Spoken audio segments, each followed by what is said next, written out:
자, 우리가 지금까지 한의학교는 수업을 했죠. 자, 우리가 수업한 내용 뭐뭐 있어요? 가장 처음에 한 거. 자, 한번 발표를 좀 해주시죠.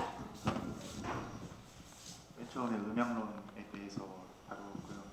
그다음에 오행론, 목화토금수에 대해서 다루었습니다. 그다음에 장상학설, 오장육부에 대해서 또 음양으로 분류했었고, 이제 정기혈 진액에 대해서 공부할 차례입니다. 예. 자, 지금까지 했던 내용이 음양론, 오행론, 뭐 천인상응 관련돼서 천인상응이라 해서 아주 짧게 했었고, 음양론, 오행론을 좀 많이 이야기했었고, 그 다음에 장상론이라 해서 오장과 육부에 관련되는 부분들을 이야기했어요. 자, 그 다음에 이제 정기혈진액에 해당되는 부분을 이야기하고 있죠. 자, 인터넷 강의 잘 듣고 왔어요? 안 보고 와서 오늘 수업하고는 전혀 뭐 이야기 안 될 수 있는 이런 부분들이 많이 있거든요. 그래서 인터넷 강의는 좀 제발 좀 잘 좀 들어주세요. 그 경정감독에서도 그 유튜브에 올라간 거 안 보는 사람들이 굉장히 많고 한데, 그걸 좀 봐주고 오야 우리 수업에서는 그 다음 내용들에 또는 해당되는 내용들을 갖다 이야기하다 보니까 좀 그런 부분은 꼭 봐주셔야 되고요. 여기서도 정기혈진에 관련되는 부분들을 이렇게 이야기를 하고 있어요.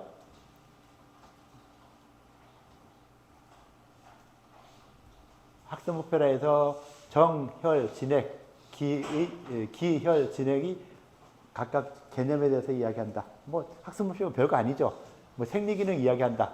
그 다음에 이 서로 간의 관계를 이야기한다. 라고 해서 그 오장육부의 관계, 정기혈, 진액의 관계, 굉장히 서로 간에 어떻게 연결되어 있냐 하는 이런 부분들이 굉장히 중요하게 여겨지고 있어요. 그래서 한의학계는 처음 시작했던 천인상응, 하늘과 사람이 서로 연결된다. 자연계와 사람이 연결되는 이런 부분에서 동양에서의 어떤 기본적인 사상은 모든 게 다 서로 연결되어 있다 하는, 그것이 기본적이에요. 그러면서 사람 장부 내에서도 또는 사람 인체에 있는 모든 구조물 사이에서도 서로 연결이 된다 라고 하는 것들, 그 연결되는 과정에서 장부로 나누니까 오장육부 나눠주고, 또 오장육부가 거기서 파생되는 여러 가지 기혈진액 같은 것들도 이렇게 있고, 그런 기혈진액이 또 어떻게 장부와 연결되는가 하는 이런 부분들, 그 다음에 이런 것들이 또 인체가 살아갈 때 어떻게 이 영양물질을 얻어서 먹고 살아가는가 하는 이런 부분들을 하나하나 다 이야기하죠. 그래서 기혈진액 끝날 때 기말고사처럼 마지막 나는 문제가 뭐라 했었죠? 음식물을 먹었을 때 그 음식물이 소화 흡수돼서 대사되는 과정을 갖다 쭉 설명해라 하는 거 이야기한다 했었죠. 음식물을 먹어서 이 음식물이 어떤 과정을 거치면서 영양화되고, 이것이 또 어떻게 기혈진액으로 만들어지는가, 또 그 기혈진액이 어떤 작용을 가지고 어떻게 움직이게 되는가 하는 이런 부분들을 나름대로 도표화 시켜보는 거, 이것이 가장 큰 목표예요. 그럼 어떻게 보면은 음식을 먹어서 내가 이렇게 지금 여러분들한테 이야기하고 여러분 앉아서 수업 듣고 머리 쓰고 하는 이런 과정들이 다 어떤 과정을 통해서 내가 이런 행동을 할 수 있게 되는 거구나 하는 걸 알 수 있겠죠. 그래서 그런 부분들을 갖다가 쭉 이야기하는 것인데, 어떻게 보면 이렇게 정기혈진액, 그 다음에 장부, 이런 것들이 서로 어떻게 연결되는가 하는 이런 것들을 알아야 되고, 이런 연결시킬 때 좀 편안하게 할 수 있는 것들이 음양오행론이라는 것이죠. 음양오행을 가지고 활용해 보니까 정은 어떤 장부와 기는 어떤 장부와 혈은 어떤 장부, 진액은 어떤 장부와 서로 연결되는 것이 있겠더라 라고 하는 것들이 또 음양오행을 가지고도 설명을 아주 쉽게 할 수 있는, 그러니까 이거는 어떻게 보면은 이 생리적인 특징을 가지고선 딱 연결시켜야 되는데, 그 생리적인 특징을 모르더라도 음양론, 오행론을 알고 있으면은 이런 식으로 연결이 될 수 있겠구나 하는 것 같다가 알 수 있게 되는 것이 음양론이라고 볼 수 있는 것이죠. 그래서 음양오행론이 어떻게 보면 쓸데없는 것 같으면서도 한의학에서는 또 굉장히 필요한 활용도가 많은 이런 부분이 되는 것이고, 너무 복잡하게 알려고 하는 게 아니라 음양오행을 갖다 활용하면은 아주 단순하고 쉽게 해결할 수 있는 이런 부분들이 생각보다 많다라고 하는 걸 볼 수 있을 거예요. 그래서 음양오행론도 생각보다 상당히 중요한 이런 부분이 되는 것이고, 이런 부분들은 이제 뭐 쭉 해당되는 부분에 대해서 이야기되는 이런 것들이 있으니까 이렇게 보시고요. 오늘 퀴즈 낸 것은요. 자, 이 열 발생에 대해서 이야기하라 했죠. 자, 36.5도라고 했는데 인체가 체온 유지하는 거 했을 때 일단 이 서양의학에서 일단 과학적으로 보면 현재 과학적으로 보니까 자, 열 발생 가장 큰 게 뭐냐 했을 때 운동성 열 발생이라 해서 근육의 운동에 의해서 열이 가장 많이 나타나게 될 것이다 라고 했고, 비운동성 열 발생에서는 이런 뭐 지방세포가 뭐 이렇게 변하면서 뭐 ATP 생성 효소 복합해서 ATP를 발생하는데 여기서 뭐 이 열이 발생하게 된다 라고 하는, 음식물을 통해서 열이 발생하게 되는 그런 부분들을 여기서 이야기했어요. 그래서 우리가 주로 다룰 것은 이 부분이 되는 것이죠. 자, 근육이 움직여서 막 떨면서 떨어서 열을 발생하는 이런 게 아니라 정상적으로 내가 잠을 자고 했을 때 아주 편안한 상태에서 잠을 자면서도 36.5도라는 체온을 맞출 수 있게 되는 그런 이 원동력이 무엇이냐 했을 때 아마 이런 거 비운동성 열 발생에 해당되는 이런 부분이라고 볼 수 있겠죠. 그래서 그런 걸로 인해서 이렇게 열 발생이 된다라고 하는 이런 부분들을 쭉 설명한 게 있고, 여기서도 에너지 생성과 체온이라 해서 에너지가 어떻게 발생되느냐 하는 이런 부분들을 갖다가 이렇게 음식물을 먹었을 때 에너지 발생되는 이런 과정들을 이렇게 설명을 하고 있는 이런 부분들이 되고 있는 것이죠. 그래서 여러분들에게 오늘 퀴즈 낸 것이 이 퀴즈도 그냥 금방 나올 수 있는 이런 부분이 아니라 남도현, 새로 고쳤죠.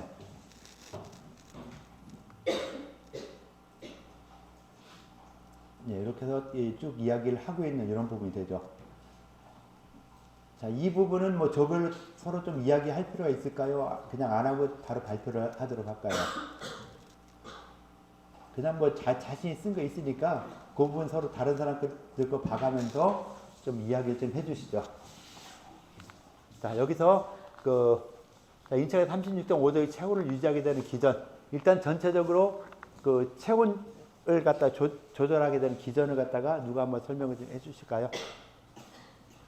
네.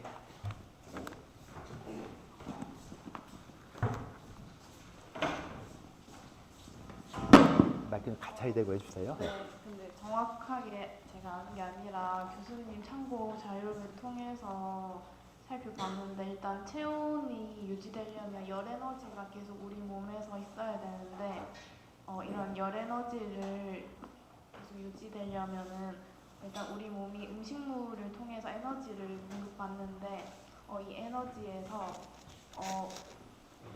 전체 에너지의 40% 정도는 생명활동에 필요한 에너지를 쓰고 나머지 60%가 열 에너지로 발생이 된다고 합니다. 그래서 열 에너지로 체온을 일정하게 유지하는 데 역할을 하는데 만약에 춥거나 그래서 우리 기온이 떨어져서 이 열 에너지가 체온 유지하는 데 부족하면은 간에서 나머지 에너지를 열로 전환시키기도 하고, 우리 몸에서 발생하는 열 조절 방식은 우리 몸의 간 내에 있는 시상하부가 온도가 어떤지 센서 역할을 해가지고 이 시상하부에서 혈액의 온도에 따라 열을 발생하기도 하고, 또 열이 너무 많으면 체온이 너무 높아지니까 열을 발산시켜서 체온을 조금 낮추기도 하기도 합니다. 그래가지고 체온이 너무 높아지면은 열을 발생을 멈추고 땅구멍을 열어가지고 좀 땀이 나게 해서 체온을 낮추고, 또 체온이 너무 내려가게 되면 아까 말했던 것처럼 간에서 여분의 열을 발생시켜서 36.5도 정도로 맞춘다고 이렇게 저는 찾아봤습니다. 예.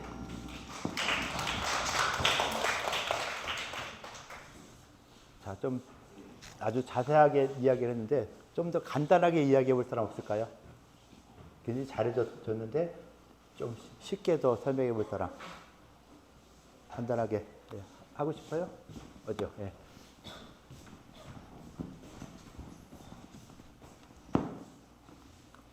네, 인체에서 36.5도를 유지하는 기전은 대표적으로 음식물을 섭취하는 것을 통해서 그 음식물을 본이 소화해서 체내에 흡수한 후에 거기에서 발생된 열 에너지를 활용하는 방식이라고 할 수 있습니다. 그래서 이렇게 세포가 양분을 분해해서 에너지를 생산하는 과정을 세포흡이라고 하는데 이렇게 체온이 조절이 되는 것은 간늘 아래쪽에 위치한 시상하부라는 곳에서 그 역할을 담당한다고 합니다. 그래서 혈액이 온몸을 순환할 때 열도 함께 운반하게 되는데 체온이 내려가는 경우에는 간에서 여분에 갖고 있던 양분을 가지고 또 열이 발생되도록 하기도 하고 체온이 너무 올라갈 때는 열의 발생을 멈추게 해서 그 피부 가까이에 있는 혈관을 더 넓게 해서 많은 피가 흐르게 하는데 이를 통해서 열을 발산시킨다고 합니다. 예. 자, 체온 조절 중추가 뭐라겠죠? 네, 시상하부에서 체온 조절을 갖다가 하게 한다 이렇게 이야기했었고요. 그러면서 자, 열을 내리는 가장 좋은 방법이 뭐였죠? 지금 발표한 거에서 열을 내리는 방법. 자, 열이 난다. 자, 지금 열이 나고 있어요. 어떻게 해서 열을 내릴까요? 예? 자신있게 정답이니까 자신있게 이야기해 주세요. 붕어처럼 입만 하지 말고. 예.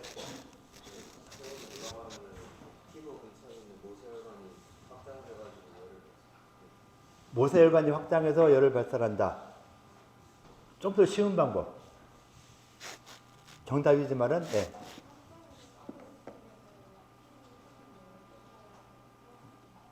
예. 우리가 좀 더 쉬운 것은 땀을 내는 거냐, 모세혈관 넓히는 거냐. 우리가 실제로 할 수 있는 건 어떤 부분이 되겠죠? 땀을 내는 게 조금 더 쉽겠죠. 그래서 자, 열을 내린다 할 때 가장 기본적인 것은 땀을 내는 방법이다. 라는 거. 알겠죠? 땀을 내는 거. 이거 내가 얘기하는 게 아니라 이런 책에서 생물책에서 다 나오는 것이죠. 자, 열을 갖다가 열이 너무 많을 때. 자, 내가 감기 걸렸건 뭐 했건 간에 열이 난다. 그 열을 갖다가 풀어줄 수 있는 방법이 가장 기본적인 것이 땀을 내게 하는 거. 그래서 일반적으로 열이 날 때 해열진 육제 먹잖아요. 해열제. 해열제 먹으면은 열이 풀릴 때 어떻게 풀리냐 한번 잘 관찰해 보세요. 열이 내릴 때 약간씩 땀은 좀 나거든요. 그래서 그런 해열진 육제도 대부분이 그 진통 효과도 있지만 해열시킬 때는 땀을 내게 해주는 이런 부분들이 기본적인 원칙이 된다는 걸 알 수 있을 거예요. 그래서 열 날 때 그럼 어떤 약을 써야 되겠다. 열이 많이 날 때 우리가 만약에 한약을 약을 쓴다 하면은 어떤 약을 써야 될까요? 땀이 날 수 있는 이런 약을 쓰는 것이죠. 땀이 날 수 있게 해주는 이런 약제. 그래서 뭐 계피 같은 거, 계피 가지, 계지탕 같은 이런 계피라든가 마왕이라든가 그래서 또 땀을 내게 할 수 있는 약제들이 있어요. 그런 약제들을 갖다 쓰면은 열을 갖다 내리는데 좋구나. 그런데 이렇게 열 나는 증상이 거의 대부분은 아주 많은 부분에 있어서는 뭐 감기라든가 이런 종류에 있어서 열이 나는 경우가 많이 있으니까 특히 그럴 때 감기나 열이 나고 할 때는 땀을 내서 열을 좀 풀어줘야 되겠구나 하는 이런 걸 갖다가 기본적으로 생각을 하는 것이죠. 그래서 한약에서도 그렇게 약을 쓰는 경우가 상당히 많이 있어요. 감기 초기에 이 약을 쓰면서 땀을 낼 수 있게 약을 쓰는 이런 부분들도 생각보다 많이 나타나고 또 효과도 좋아요. 양약보다 효과도 좋은 경우도 생각보다 많고 그래서 그런 쪽으로 해서 보니까 열이 많이 날 때 열을 풀어줄 수 있는 방법. 그 다음에 또 열이 떨어질 때 열을 갖다 낼 수 있게 하는 방법. 자, 그럼 반대로 이제 열을 나게 할 수 있는 방법이 또 뭐가 있을까요? 금방 여기 앞에서 이야기했듯이 운동시키는 거죠. 근데 내가 아파 죽겠는데 운동시킨다고 열이 올라갈까요? 아픈 사람이 운동을 많이 할 수도 없고. 지금 여러분들 뭐 운동시키면은 여기서 뭐 계단 한 10층까지 올라갔다 내렸다 몇 번 하고 나면은 열이 좀 오르겠죠. 그런데 아파서 빌빌거리는 사람한테 열이 좀 식은 사람한테 너 운동해 하고 막 계단 올라갔다 내려갔다 하라. 뭐 운동 10바퀴 돌고 하라. 할 수가 없겠죠. 그럼 이제 또 새로운 방법을 찾아야 되겠죠. 그 열을 올릴 수 있는 방법으로 또 찾아야 돼요. 옛날 사람들은 과연 그렇게 열을 올릴 수 있는 방법을 뭐를 찾았을까요? 지금부터 500년 전에. 500년 전 너무 길어? 그럼 100년 전에. 1900년대에 열을 올릴 수 있는 방법. 열받게 하면 되겠죠. 열받게 하는 방법으로 뭐가 있을까요? 자, 열이 날 때는 땀을 내서 열을 좀 풀어줬어요. 땀을 내거나 안 그러면 흥분시켜서 모세혈관이 막 확장돼서 혈류가 많아지게 해서 땀을 냈어요. 아까 두 친구들 이야기했죠. 그런 것처럼. 반대로 이제 열받게 해야 되는데 어떻게 열받게 할까? 가만히 있는데 한 대 때려요? 이것도 방법이 될 수 있겠죠. 한 대 때리고 도망가는 거. 또 뜨거운 음식을 먹인다. 뜨겁게 한다. 뜨겁게 할 수 있는 방법이 음식을 먹는 거, 그 다음에 에어컨 같은 거 이런 거 좀 틀어서 따뜻하게 해주는 거. 이런 여러 가지 방법들을 갖다가 활용하는 것이죠. 그런데 외형적으로 이렇게 따뜻한 거랑 내 몸 자체가 너무 차가우니까 내 몸 자체의 어떤 열을 내야 되는 이런 경우는 또 약간 달라지겠죠. 내 몸에 열을 내기 위해서 가장 크게 열을 내는 것이 이 근육의 운동이었는데 근육 운동이 안 되면은 다른 약재라든가 이런 걸 써서 또 열을 낼 수 있게 해주는. 그러니까 체온 조절 중추에서도 열이 떨어진다는 거 알고 여러 가지 작용을 하지만은 그것으로 부족할 때는 이제 약재 같은 걸 써가지고서는 열을 갖다 낼 수 있게 하는 거. 그래서 한약에서는 열을 낼 수 있게 하는 약재뿐이 없었죠. 옛날에 100년 전이니까 약을 먹는데 어떤 약재였냐? 먹고서 열이 나는 음식물 많이 있죠. 뭐 있을까요? 그러니까 내가 먹었을 때 좀 열이 나는 것 같다 싶은 음식 뭐 있죠? 네. 삼계탕. 삼계탕 언제 먹죠? 여름에. 여름에 더워요, 추워요? 더운데 왜 삼계탕을 먹을까요? 지금 땀을 내는 거는 열을 내리는 거잖아요. 지금 주제는 열을 밖에 올리는 거죠.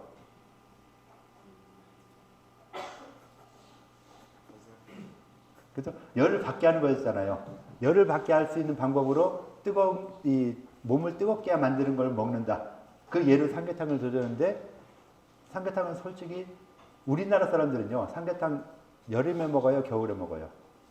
여름에. 자, 그 다음에 뭐죠? 아주 차기한 식혜 같은 거, 냉면 같은 거 원래 언제 먹는 거였죠? 겨울에 먹는 음식이었어요. 바뀌었죠? 우리나라 옛날 사람들이 좀 무식했나 지금 바뀌었어요. 여름에 삼계탕을 지금도 무식하게 여름에 삼계탕 먹잖아요. 추울 때 발발 떨면서 이 차가운 거 먹고 뭐 그러는데 그럼 뭐 아마 음양론 얘기하면서 나왔었죠. 음양이 뭐지, 뭐 오행이 뭘까요? 이런 책에도 나왔을 거예요. 여름에 삼계탕 먹는 이유 나왔죠? 기억이 안 나요? 다시 한번 책 한번 쭉 한번 훑어보세요. 안 그 과정을 썼던 거 한번 쭉 훑어보시면은 여름에 삼계탕을 먹는 이유가 무엇이다. 그 다음에 겨울에 차가운 음식을 먹는 이유가 무엇이다. 이런 게 나오거든요. 어찌됐건 뭐 삼계탕 같은 경우도 당장은 몸에 열을 좀 뜨겁게 만들죠. 몸을 뜨겁게 만드는 거. 그래서 삼계탕도 괜찮고 또 뭐가 있을까요? 뜨겁게 해주는 거? 예? 열량이 높은 음식. 예. 또 초콜릿 같은 거. 또 마늘 먹고 열 날까요? 좀 많이 먹어야 되겠네요. 그렇죠. 초콜릿도 많이 먹어야 되고요. 실제로 똑같이 중국에서 그 체온이 너무 내려가는 걸 방지하기 위해서 초콜릿같이 열량 높은 음식을 열량 높은 음식을 먹는 것도 좋겠죠. 그 다음에 마늘 같은 것도 먹는데 한약에서도 뭐 그렇게 되는 약재들이 많이 있고 꼭 약재가 아니더라도 금방 마늘처럼 몸에 좀 열을 낼 수 있는 이런 것들이 있어요. 또 다른 게 뭐가 있을까요? 삼계탕, 마늘, 초콜릿 말고 또 알코올이나 대추나 고추나 생강이나 여러 가지 좀 많이 말해줬죠. 알코올, 알코올, 네, 대추, 대추, 고추, 떡볶이, 생강, 후추 같은 것들을 좀 먹어요. 먹고 싶은 것들이 다양한 거 그래요. 이렇게 다양하게 이런 것들에서 이런 걸 먹으니까 몸에 좀 열이 나더라 하는데 약에도 보니까 지금 금방 말했던 생강이라든가 뭐 이런 약재들은 생강자 같은 거 먹으면 어때요? 뜨거운 거 먹으니까 속이 뜨끈하겠지만은 먹고 나서 한참 있어도 좀 열이 좀 나죠. 삼계탕도 음양론에 따질 때는 삼계탕을 열을 갖다 이 당장은 보면은 열이 나는 음식이죠. 열이 나는 음식이니까 열이 나게 만들어주는 이런 것들, 삼계탕이라든가 삼계탕에 들어간 인삼이나 황기라든가 뭐 생강이라든가 이런 것들은 다 열을 낼 수 있는 이런 약재들이에요. 그래서 그런 약재를 모아가지고 또 이 사람 몸 열이 떨어지니까 열을 갖다 내주는 약을 써야 되겠다라고들 하고 있는 것이죠. 그래서 전체적으로 36.5도 유지하게 되는 기전을 갖다 쭉 전체적인 설명을 했고요. 이제 음식물로 한번 좀 범위를 좁혀서 이야기를 한번 해보시죠. 자, 음식물을 먹었을 때 지금 이렇게 쓴 내용 중에서도 음식물로 인해서 그 음식물의 영양분이 그 몸의 온도를 발생하는 이런 기전을 혹시 누가 설명을 할 수 있을까요?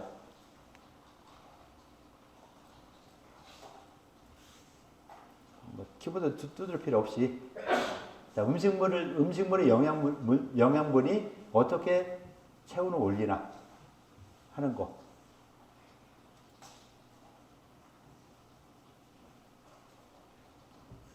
아까 나왔던 뭐 거의 여기서 벗어나지 않아요. 여기 에너지 생성과 여기 나온 거에서 뭐 특별한 거 없을 거예요.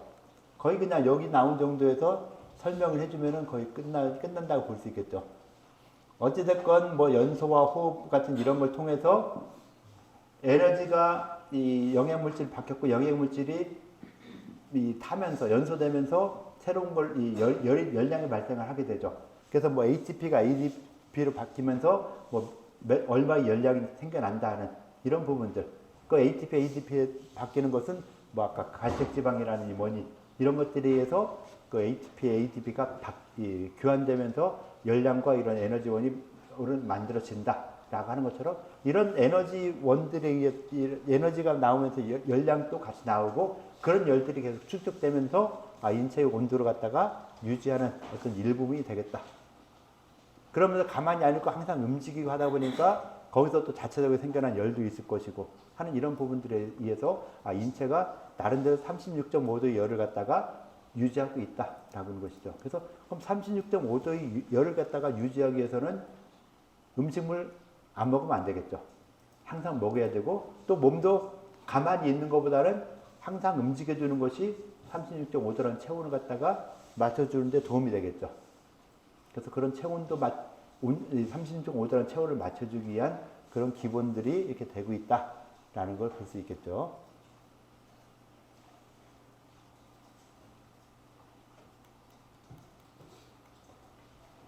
자, 기에 대해서 그 수업 시간에 이야기를 했는데, 자, 우리가 지금 36.5도라는 체온을 갖다 말을 하는데, 이 체온과 기, 무엇 때문에 이 체온을 갖다가 우리가 이야기를 하게 될까요? 기의 어떤 작용 때문에 이 이야기를 하는 것이죠? 수업 시간에 한 내용을 얼마나 유출을 잘 하느냐 이거 보는 거예요. 기의 작용 뭐뭐 있죠? 코넬 쓰는 거 한번 확인해 보세요. 자, 보니까 코넬루트 한번 열어보세요. 자, 이거 딴 거 열지 말고 자, 코넬루트 한번 열어서 코넬루트에서 기에 대해서 어떤 것들을 이야기했는가. 자, 코넬루트 다 열었어요. 자, 본인 코넬루트 열었으면은 그거 발표하도록 할게요. 자, 코넬루트에서 기에 대해서 이야기할 수 있는 것들 뭐뭐 있나. 자, 누가 발표 좀 해주시죠. 자, 남이 거 그냥 복사해 넣어서 몰라요?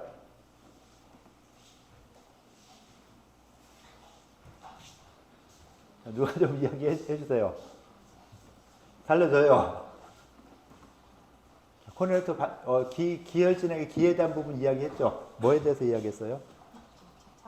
찾고 있어요? 아직까지 찾아요?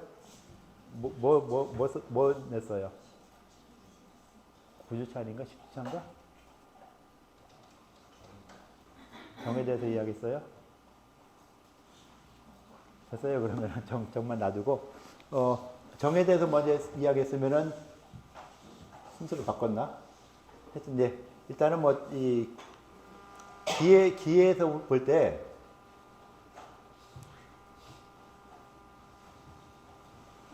생리 기능을 이렇게 봤어요.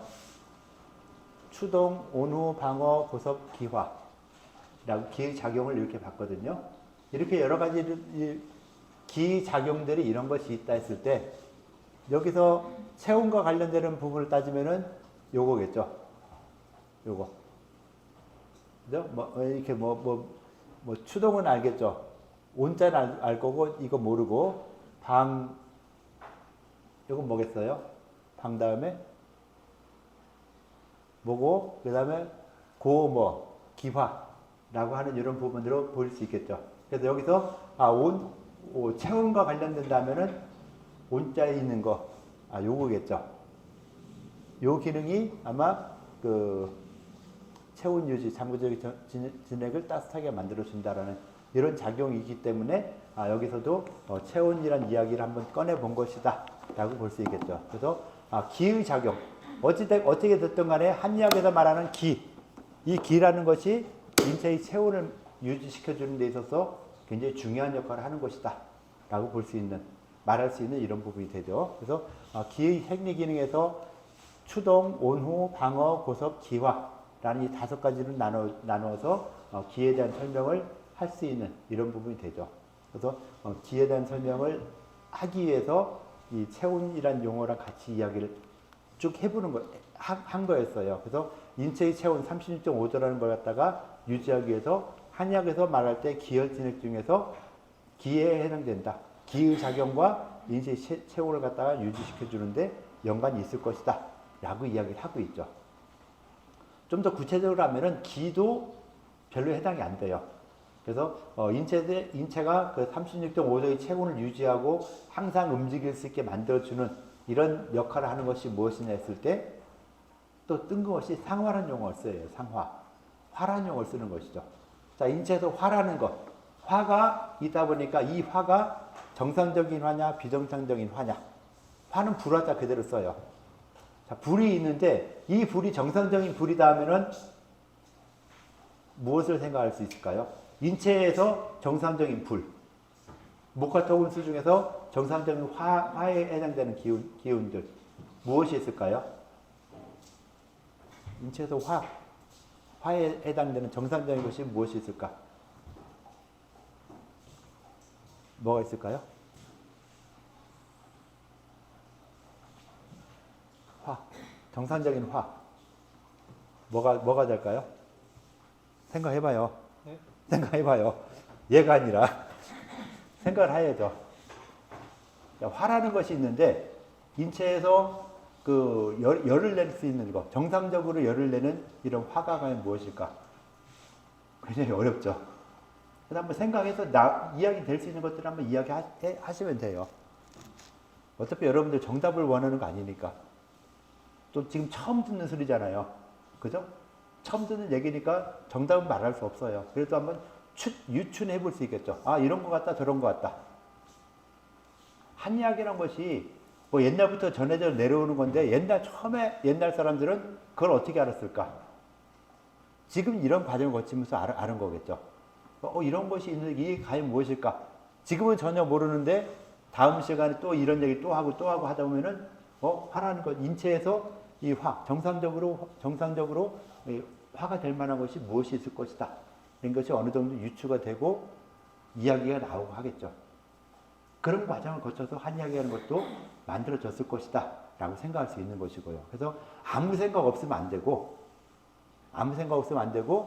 이런 부분 이렇게 발달한다 뭐 한다 하는 것을 갖다가 계속 생각을 할 필요가 있어요. 그래서 나중에 뭐 의학과 시간에 또 그 화에 대해서 또 배워요. 인체가 36.5도의 그 에너지를 갖고 또 항상 움직일 수 있게 만들어주는 이런 화가 있다 라고 해서 그 용어도 무엇이다 라고 하는 게 나오거든요. 그래서 뭐 군화, 상화라는 이런 용어도 나오고 하는데 이런 이 화라는 것이 인체 내에서 36.5도라는 이 체온도 보면 어떻게 보면은 화라고 볼 수 있겠죠. 지금 바깥에 기온보다 내 체온이 훨씬 더 높잖아요. 그래서 이런 것들도 화라고 보겠구나. 자, 정상적인 화를 잘 모르겠다면은 자, 인체에서 생긴 비정상적인 화. 아까 오전에 내가 막 첫 번째 막 뭐라고 했던 것처럼 어떻게 보면 그것도 화라고 볼 수 있겠죠. 화를 내는 거잖아요. 가만히 하니까 말을 안 들어. 화를 내니까 들어준 척해. 그죠? 그러니까 그런 것도 화라고 볼 수 있겠죠. 그러니까 화내는 거, 그것도 화라고 볼 수 있는데 정상적이라기보다는 비정상적인 것이죠. 그럼 또 그에 해당되는 것들이 또 다른 게 뭐가 있을까요? 화가 나면은 또 같이 나올 수 있는 게 화나니까 열받죠. 열도 생길 수 있구나. 이런 것이 너무 극하다 보니까 또 반대로 추워지는 이런 것들도 생길 수 있고. 그래서 인체에서 생겨날 수 있는 정상적인 화도 있고 비정상적인 화도 있을 것이다. 라고 하는 것들을 생각할 필요가 있겠죠. 그래서 그런 생각들을 갖다가 같이 해줘야 되는 이런 부분인데, 그럼 이런 기라는 것도 보면은 그런 것처럼 실제로 눈에는 보이지 않지만은 정이라 했을 때 정, 기, 신, 기혈, 진액 이런 걸 따졌을 때 혈하고 진액 빼고 나머지는 다 눈에 보이지 않는 거죠. 피는 보기 좋잖아요. 콘대 때려서 코피 나오면 피가 나오는구나 해서 피를 볼 수 있죠. 그러니까 진액은 침 같은 것도 진액이에요.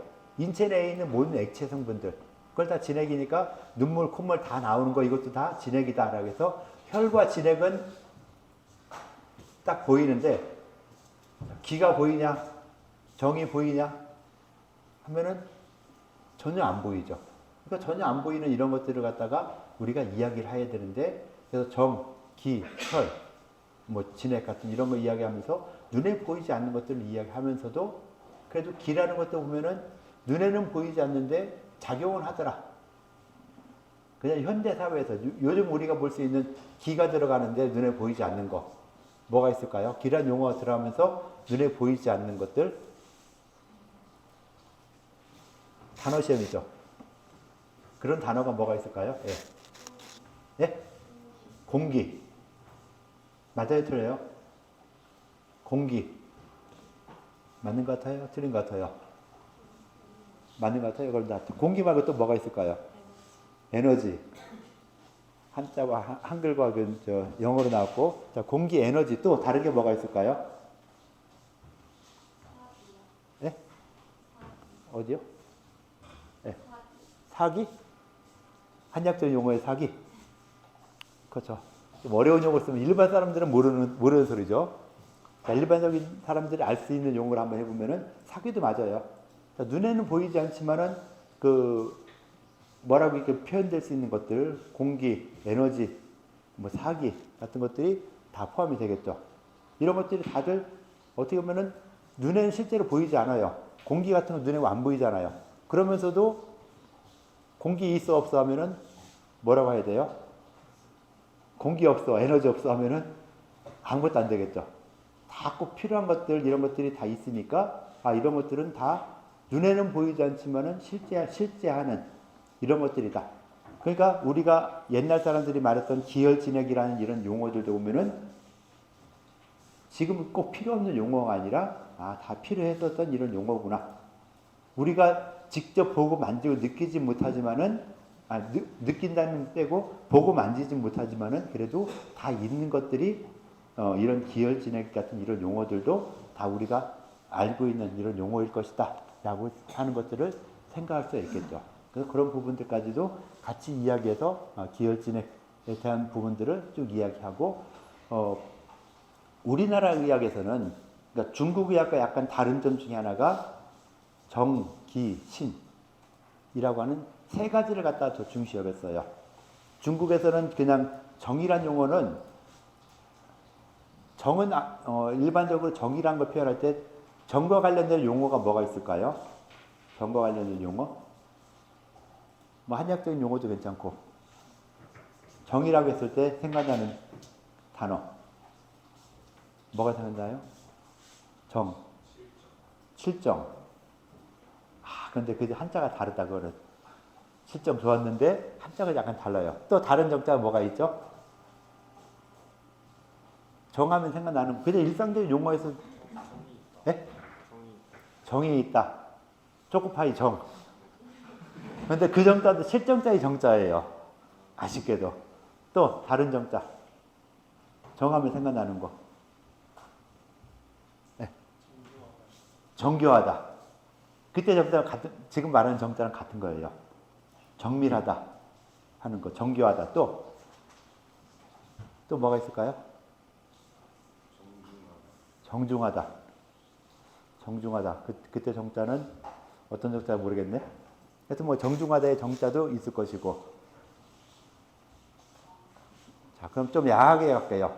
야한 쪽으로. 야한 쪽으로 하면 남자들한테 굉장히 많이 사용되는 용어 있죠. 19금으로 가서 정. 네? 정력. 그렇죠.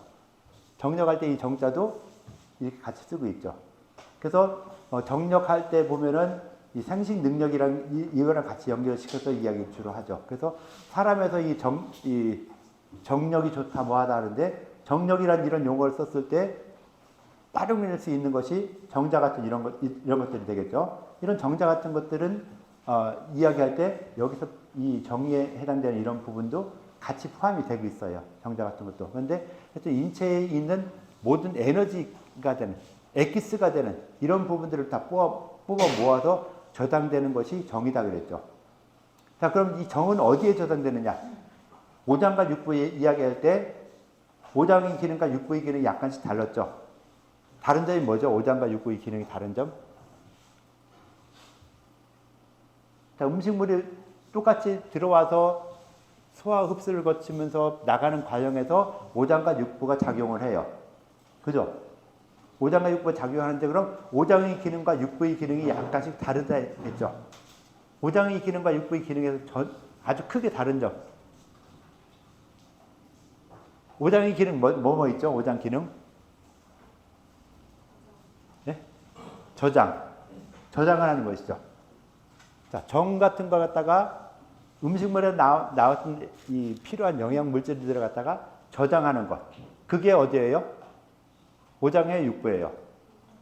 5장에서 저장하고 그럼 6부에서는 어떻게 한다 했죠? 참고적인 역할을 한다 했죠. 잠시 왔다가 가는 거. 자, 위장에서 들어왔는데 위장으로 밥이 들어왔는데 이것이 어때요? 여기에 계속 있는 게 아니라 위장에서 이 연동 운동을 통해서 또 밑으로 보내잖아요. 소장, 대장 거쳐서 밖으로 나오는 과정까지. 그래서 음식물이 들어와서 나가는 과정까지 있는 것들은 다들 6부에 해당되는 것이죠.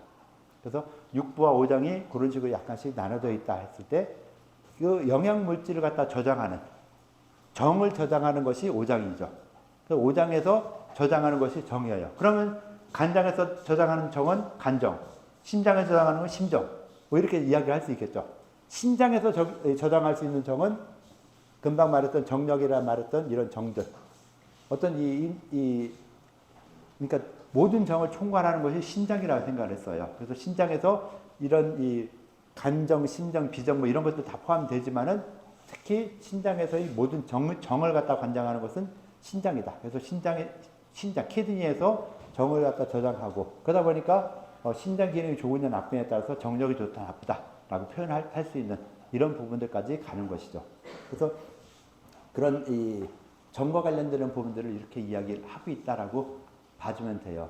그래서 정이라는 부분을 갖다 이야기하면서 정기신 세 가지를 갖다 이야기할 때 한국에서의 우리나라 의학에서의 어떤 특징은 정기신 이 세 가지를 갖다 삼보 세 가지 보물이다 해서 정기신을 갖다가 삼보라 구현해서 이 정기신을 갖다가 좀 강조해서 이야기를 하죠.